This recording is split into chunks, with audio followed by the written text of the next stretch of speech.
ക്രിസ്തുവിൽ എത്രയും സ്നേഹം നിറഞ്ഞവരെ, ആണ്ടുവട്ടം 5-ാം ഞായറാഴ്ചയിലേക്ക് നാം ഇന്ന് പ്രവേശിച്ചിരിക്കുകയാണ്. ഇന്നത്തെ സുവിശേഷത്തിൽ ക്രിസ്തു തൻ്റെ ശിഷ്യന്മാരെ ഭൂമിയുടെ ഉപ്പ് എന്നാണ് അഭിസംബോധന ചെയ്യുന്നത്. യേശു തൻ്റെ ശിഷ്യന്മാരെ ഭൂമിയുടെ ഉപ്പ് എന്ന് വിളിക്കുമ്പോൾ അതിൻ്റെ അർത്ഥമെന്താണ്? പഴയ നിയമത്തിൽ പല അവസരങ്ങളിലും, ഉദാഹരണത്തിന് ജോബിൻ്റെ പുസ്തകം 6-ാം അധ്യായം 6-ാം വാക്യത്തിൽ ഉപ്പ് ഇന്നത്തെ പോലെ തന്നെ ഭക്ഷണത്തിന് രുചി നൽകാൻ ഉപയോഗിക്കുന്നതായിട്ടാണ് വിവരിക്കപ്പെടുന്നത്. അതിനാൽ ഒരു ഭക്ഷണത്തിന് രുചി കൂട്ടണമെങ്കിൽ അതിൽ ഉപ്പ് ചേർക്കണം. ഉപ്പില്ലെങ്കിൽ ആ ഭക്ഷണം രുചിയില്ലാത്തതും വിരസവുമായിരിക്കും.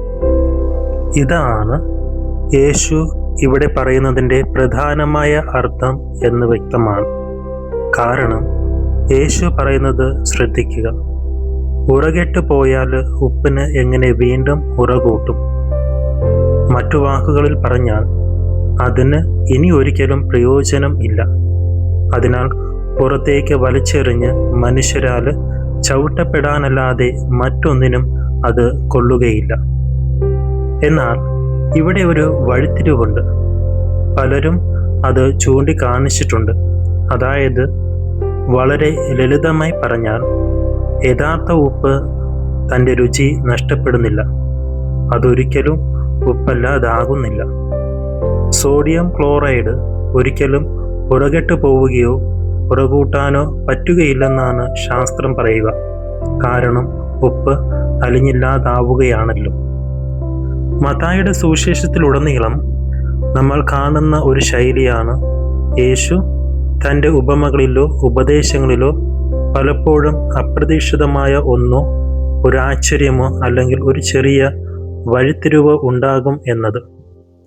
കഴിഞ്ഞ ആഴ്ച നാം കണ്ട സുവിശേഷ ഭാഗ്യങ്ങളിലേതുപോലെ തന്നെ ദുഃഖിക്കുന്നവർ ഭാഗ്യവാന്മാർ. ഇതെന്താണ് പറയുന്നത്? യേശു ഇത്തരത്തിലുള്ള വാക്കുകൾ നമ്മുടെ ശ്രദ്ധ പിടിച്ചുപറ്റാനും അവിടുത്തെ വെളിപ്പെടുത്താൻ ഉദ്ദേശിക്കുന്ന ആഴത്തിലെ സത്യത്തിലേക്ക് നമ്മെ ശ്രദ്ധ തിരിക്കാനുമാണ് ഉപയോഗിക്കുന്നത്. അതിനാൽ ഇവിടെ അവൻ യഥാർത്ഥ ഉപ്പിനെ കുറിച്ച് സംസാരിക്കുന്നില്ല. യഥാർത്ഥ ഉപ്പ് തൻ്റെ രുചി നഷ്ടപ്പെടുന്നില്ല. എങ്കിലും അത് രുചി നഷ്ടപ്പെട്ടാൽ അതിന് എന്ത് പ്രയോജനമുണ്ടാകും? അത് പൂർണ്ണമായും മൂല്യമില്ലാതായിരിക്കുകയും പുറത്തേക്ക് എറിഞ്ഞു കളയപ്പെടുകയും കാലിനടിയിൽ ചവിട്ടപ്പെടുകയും ചെയ്യും. ഇവിടെ യേശു ഈ ഉപമ ഉപയോഗിക്കുന്നത് ശിഷ്യന്മാരെ സൂചിപ്പിക്കാനാണ്. അവർ ഉപ്പ് പോലെയാണ്. ലോകത്തിലേക്ക് എന്തെങ്കിലും കൂട്ടിച്ചേർക്കാൻ, ലോകത്തിന് ഒരു തരത്തിലുള്ള രുചി നൽകാൻ അവർ വിളിക്കപ്പെട്ടവരാണ്. എന്നാൽ ഉപ്പ് തനിമ അവർക്ക് തന്നെ ഇല്ലെങ്കിൽ, അവർ അത് നഷ്ടപ്പെടുത്തുകയാണെങ്കിൽ അവർ മൂല്യമില്ലാത്തവരാകുന്നു. യേശുവിൻ്റെ ശിഷ്യന്മാരായി അവർ വിളിക്കപ്പെട്ടിരിക്കുന്ന അവസ്ഥയ്ക്ക് അവർ ജീവിക്കുന്നില്ല എന്നതാണ്. ഇതിന് ഒരു രണ്ടാമത്തെ അർത്ഥതലം കൂടിയുണ്ട്. പഴയ നിയമത്തിൽ ഉപ്പ് വെറും ഭക്ഷണത്തിനും രുചി കൂട്ടാൻ മാത്രമായി ഉപയോഗിക്കുന്നതല്ല. ലേവ്യരുടെ പുസ്തകത്തിൽ ദേവാലയത്തിലെ ബലിക്ക് രുചി കൂട്ടാൻ ഉപ്പ് ഉപയോഗിച്ചിരുന്നുവെന്ന് വളരെ വ്യക്തമായി വിവരിക്കുന്നുണ്ട്. അതുകൊണ്ട് ലേവ്യരുടെ പുസ്തകം 2-ാം അധ്യായം 13-ാം വാക്യത്തിൽ ഒരു നിമിഷം തിരിഞ്ഞു നോക്കുകയാണെങ്കിൽ അവിടെ ഇങ്ങനെ പറയുന്നു: ധ്യാന ബലിയിൽ നിന്ന് നിന്റെ ദൈവത്തിൻ്റെ ഉടമ്പടിയുടെ ഉപ്പ് നീക്കിക്കളയരുത്. എല്ലാ ധ്യാന ബലിയുടെയും കൂടെ ഉപ്പ് സമർപ്പിക്കണം. ഇതേ ആശയം പഴയ നിയമത്തിലെ മറ്റു ഭാഗങ്ങളിലും നാം കാണുന്നു. ഉദാഹരണത്തിന് സംഖ്യയുടെ പുസ്തകം 18-ാം അധ്യായം 19-ൽ ഉടമ്പടിയുടെ ഉപ്പ് എന്നതിനെക്കുറിച്ച് പറയുന്നു. എസെക്കിയേൽ പ്രവാചകന്റെ പുസ്തകം 43-ാം അധ്യായം 24-ൽ പുരോഹിതൻ ബലി അർപ്പിക്കുന്നതിന് മുമ്പ് അതിന് എപ്പോഴും ഉപ്പ് തളിക്കുന്നതായി വിവരിക്കുന്നു. ലേവ്യരുടെ പുസ്തകം 2-ാം അധ്യായം 13-ലേക്ക് വീണ്ടും തിരിഞ്ഞു നോക്കി അതിൻ്റെ പശ്ചാത്തലം പരിശോധിച്ചാൽ അവിടെ ഉപ്പ് ചേർക്കുന്ന ബലി ഏതാണെന്ന് കാണാം. അത് ധ്യാന ബലി എന്നറിയപ്പെടുന്ന ഒരു ബലിയാണ്. ധ്യാനബലി എന്നത് ഹെബ്രായ പദമായ മിൻഹയുടെ വിവർത്തനമാണ്. അതിൻ്റെ അക്ഷരാർത്ഥം അപ്പം അല്ലെങ്കിൽ ധ്യാനബലി എന്നതാണ്. ഈ ധ്യാനബലികൾ പലപ്പോഴും എണ്ണ ചേർത്ത അപ്പത്തിൻ്റെ രൂപത്തിൽ ദൈവത്തിന് അർപ്പിക്കപ്പെടുമായിരുന്നു.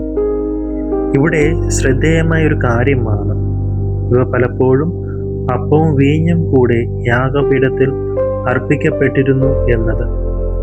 അങ്ങനെ അത് ദൈവത്തോടൊപ്പം പങ്കിടുന്ന ഒരു ഭക്ഷണത്തെ പോലെയായിരുന്നു അപ്പത്തിൻ്റെയും വീഞ്ഞിൻ്റെയും ഒരു അർപ്പണം. നമുക്കും ദൈവത്തിനുമിടയിലെ ഉടമ്പടി വിരുന്നിനെ സൂചിപ്പിക്കുന്നതിനായാണ് ഈ ധ്യാനബലിയിൽ ഉപ്പ് ചേർക്കുന്നത്. നിന്റെ എല്ലാ ബലികളുടെയും കൂടെ നീ ഉപ്പ് അർപ്പിക്കണം എന്നാണ് ലേവ്യരുടെ പുസ്തകം പറയുന്നത്.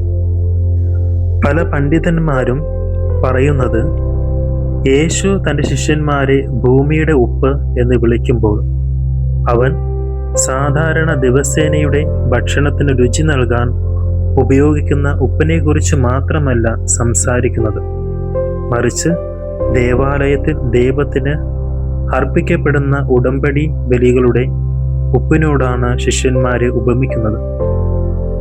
ഇത് പുതിയ നിയമത്തിൻ്റെ ഭാഗങ്ങൾ പരിശോധിച്ചാൽ വളരെ അർത്ഥവത്തായി തോന്നുന്നു.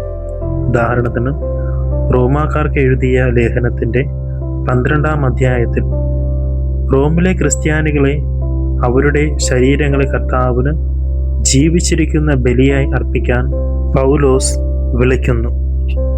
മറ്റു വാക്കുകളിൽ പറഞ്ഞാൽ ക്രിസ്തീയ വിളി ദൈവത്തിന് ബലി അർപ്പിക്കുന്നതിൽ ഒതുങ്ങുന്നതല്ല, മറിച്ച് ക്രിസ്തുവിനോടുള്ള ഐക്യത്തിൽ ലോകത്തിൻ്റെ രക്ഷയ്ക്കായി കർത്താവിന് ഒരു ബലിയായി തന്നെ മാറുക എന്നതാണ്. ക്രിസ്തു കുരിശിൽ തന്നെ അന്തിമ ബലിയെ അർപ്പിക്കുകയും തുടർന്ന് ദിവ്യകാരുണ്യമായി യഥാർത്ഥ ധ്യാന ബലിയായി അപ്പത്തിൻ്റെ ബലിയുടെ അന്തിമ ബലി സാക്ഷാത്കരിക്കുകയും ചെയ്യുന്നു. അതിനാൽ യേശു ഇവിടെ ഉപയോഗിക്കുന്ന ഉപമ അതീവ ആഴമുള്ളതും സമൃദ്ധവുമാണ്. ശിഷ്യന്മാർ ഭൂമിയുടെ ഉപ്പ് ആയിരിക്കുവാൻ വിളിക്കപ്പെട്ടിരിക്കുന്നു. ലോകത്തെ രുചികരമാക്കുന്ന അഥവാ ലോകം തന്നെ ദൈവത്തിന് പ്രസാദകരമായ ഒരു ബലിയെ അർപ്പിക്കപ്പെടാൻ സഹായിക്കുന്ന ഒരു ഉപ്പ്.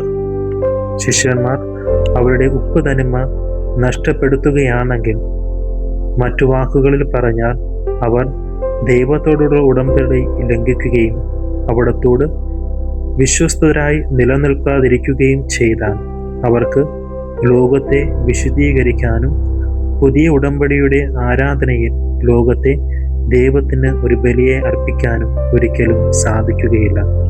ക്രിസ്തുവിൻ്റെ യഥാർത്ഥ ശിഷ്യരായി ക്രിസ്തുവിൻ്റെ ഉപ്പായി നമുക്ക് രൂപാന്തരപ്പെടാം. ദൈവം നമ്മെ അനുഗ്രഹിക്കട്ടെ.